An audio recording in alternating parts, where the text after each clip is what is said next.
நம்ம ரசம் சாதம் செய்யலாமா? பாருங்கள், 1 கப்பு அரிசி எடுத்துக்கினேன். 1 கப் அரிசி, 1/4 கப்பு துவரம்பயிறு சேர்த்து நம்ம இதை கழுவி கொண்டு வந்துடலாம். இதை கழுவி எடுத்துகிட்டு வந்துடலாமா? இப்போ பாருங்கள், இது வந்து ஒரு 1/2 மணி நேரம் ஊறிடுது. இப்போ இதை நம்ம வேக வைக்கலாமா? பாத்திரத்தில் மாற்றிட்டு துவரம்பயிறு வேகிறதுக்கு, அரிசி வேகிறதுக்கு நம்ம 4 கப்பு தண்ணி வைக்கிறோம். கப் அரிசி, 1/4 கப்பு துவரம்பயிறு, நம்ம 4 கப்பு தண்ணி வச்சு இதை வேக வைக்கிறோம். வேக வைக்கக்குள்ள சும்மா உப்பு சேர்த்து நம்ம இதை வேக வைக்க போகிறோம். பூண்டு எடுத்துக்கினேன், சீரகம் போட்டுக்கிறேன், நல்லா மிளகு போட்டுக்கிறேன்.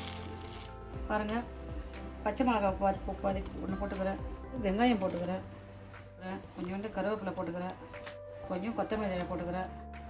இப்போ இதை மிக்சியில் போட்டு தூள் பண்ணி வந்துடலாம். புளி கரைச்சிட்டேன், கொஞ்சம் தக்காளி பழம் போட்டு அதை நல்லா கரைச்சிக்க போகிறோம். வடிகட்டின தண்ணியிலே நம்ம தக்காளி பழத்தை கரைச்சிட்டா நல்லாயிருக்கும்.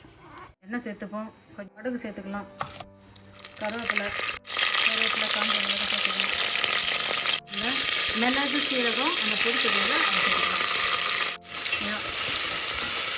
அதில் கொஞ்சம் இல்லை பெருங்காய பொடி சேர்த்துக்கலாம், பெருங்காய பொடி கொஞ்சம் சேர்த்துக்கலாம். தண்ணியிலேயே தக்காளி பழத்தை நான் ஒரு பழுத்த பழத்தை நல்லா பிசைஞ்சு இதில் கரைச்சி வச்சுக்கிறேன். நம்ம இதில் ஆட் பண்ணிக்கலாம். திட்டமாயில் மஞ்சள் சேர்த்துக்கலாம், திட்டமாயில் கொஞ்சம் உப்பு சேர்த்துக்கலாம், இதில் கொத்தமல்லி தழை சேர்த்துக்கலாம். கொத்தமல்லி சேர்த்து கொஞ்சம் நேரம் கொதிக்க விடலாம். நல்லா நுர பொங்கி கொதி வருது.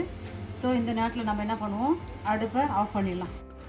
பாருங்கள், நம்ம வேக வச்ச சாதம் நல்லா குழஞ்சி வந்திருக்குது. பாருங்கள், துவரம்பயிறு அரிசி நல்லா அழகாக வெந்திருக்குது. ஸோ இந்த நேரத்தில் நம்ம ரசத்தை இது கூட ஆட் பண்ணிக்கலாமா? ரசம் பாருங்கள் நல்லா நுர கட்டி அழகாக இருக்குது. ஸோ ரசத்தை நம்ம இதில் ஆட் பண்ணிக்கலாம்.